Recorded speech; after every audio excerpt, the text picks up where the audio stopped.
Bonjour et bienvenue dans cette 20e édition de notre périple Connaissance du XRP. Voilà 5 mois que nous traquons l'évolution du cours. Nous sommes à la moitié de l'année. Nous avons constitué à la fin de cette semaine notre premier gain de 19%, ce qui permet de nous rassurer sur nos objectifs de la fin de cette année, qui est un minimum de gain de 25-50%. Alors évidemment que nous allons analyser l'état du marché comme il en est l'usage et comprendre ce qui s'est passé. Et puis en deuxième partie, nous allons mettre à jour ce que nous avions dit à propos du contentieux juridique qui opposait la SEC avec l'entreprise Ripple Lab. Je vous fais juste remarquer que la baisse de 14% depuis le prix de 0,58 centimes l'unité effectivement est en corrélation avec les déclarations du dirigeant de Ripple Lab qui s'est faite le 18 juillet dernier, mais que ce n'est qu'un hasard puisque le seuil de 58 centimes l'unité en fin de journée du 18 juillet n'est que purement technique. Encore une preuve que l'analyse technique domine sur le XRP et donc nous allons voir tout ça tout de suite et on se retrouve dès maintenant.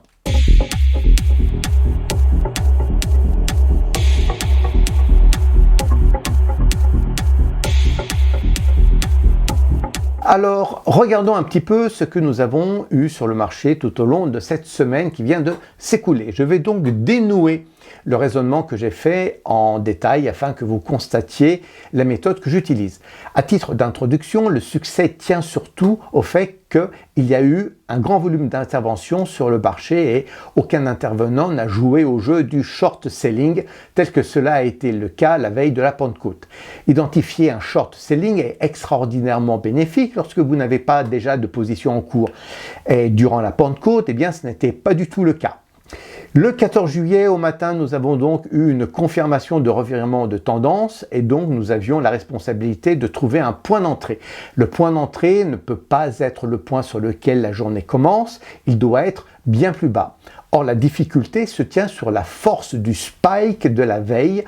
Vous constatez que l'écart entre le prix le plus haut et le prix le plus bas constitue un gain de 19% et c'est énorme et que cela rend difficile de s'orienter pour trouver ce point d'entrée. Il faut donc regarder les sessions précédentes pour trouver un court pivot puisque nous étions en momentum baissier depuis le 3 mai dernier. C'est jusqu'à cette période que nous devons remonter pour estimer notre prix d'entrée parce que vous avez un support qui est ainsi révélé sur le seuil de 0,4628. Il est exactement ici. Donc l'idéal, effectivement, c'est d'attendre un retour sur ce prix pour prendre position.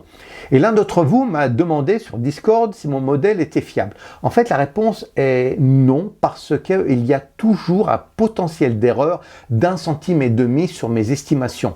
Au départ, je vous donnais des seuils précis pour entrer exactement tel que cela a été fait durant la semaine de la Pentecôte, mais les erreurs m'ont appris à présenter les prix d'entrée différemment.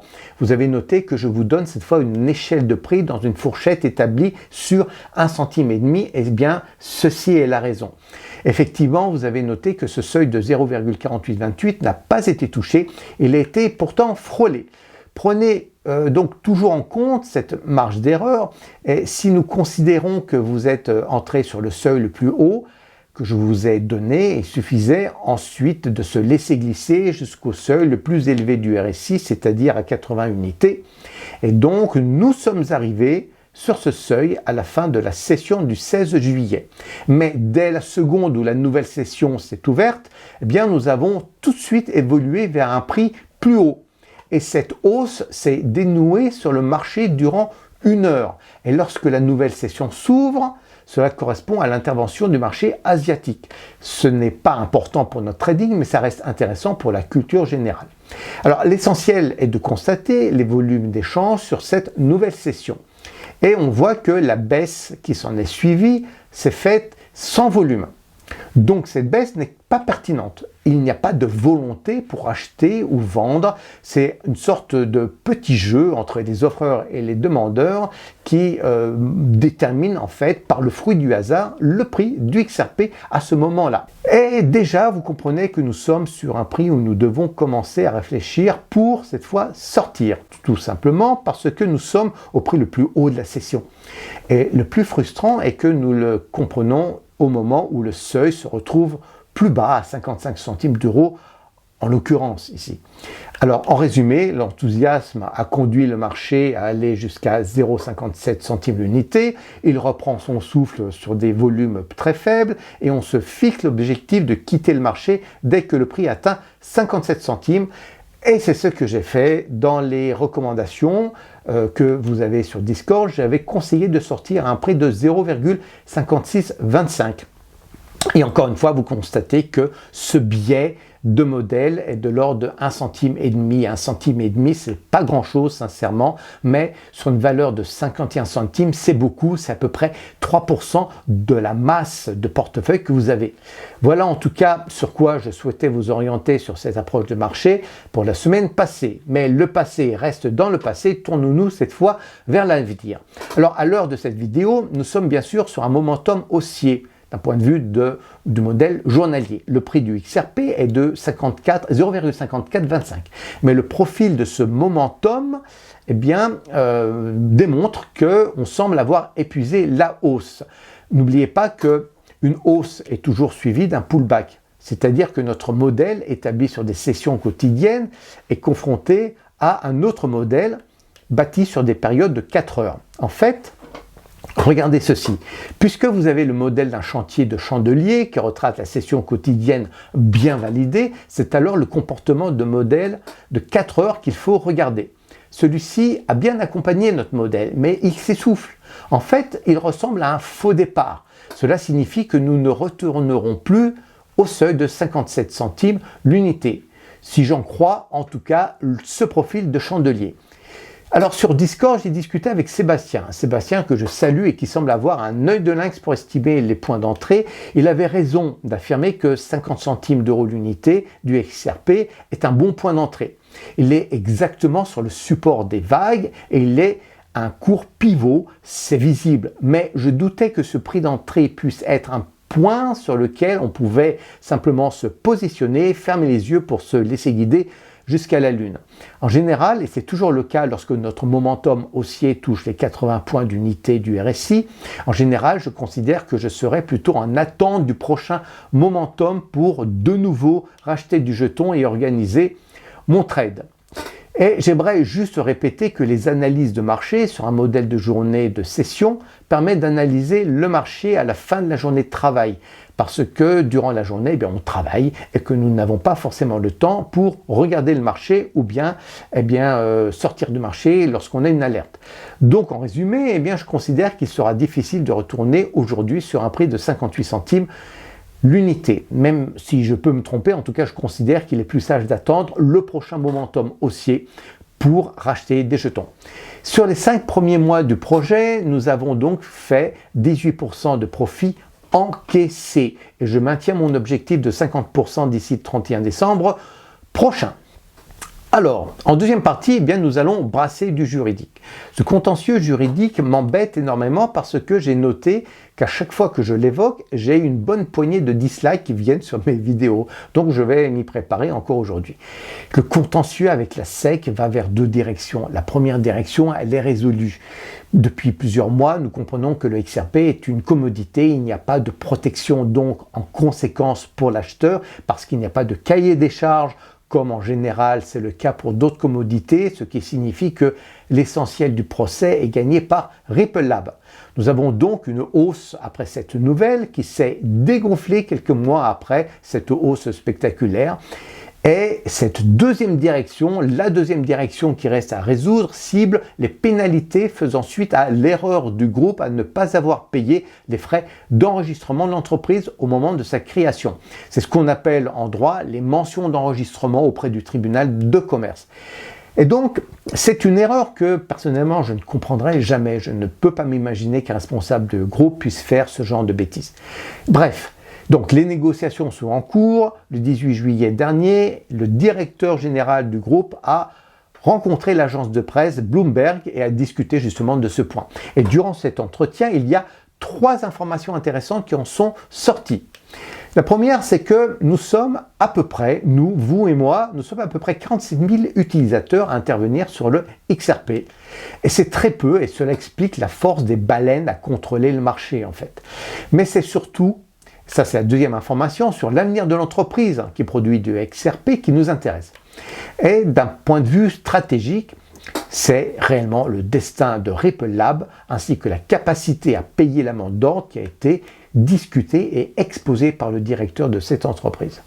En général, une entreprise, sachez-le, ne peut pas survivre si elle n'évolue pas dans son centre de décision.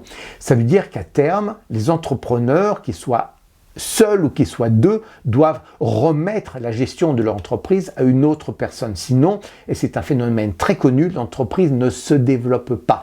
Elle gère la même culture d'entreprise de manière sans fin.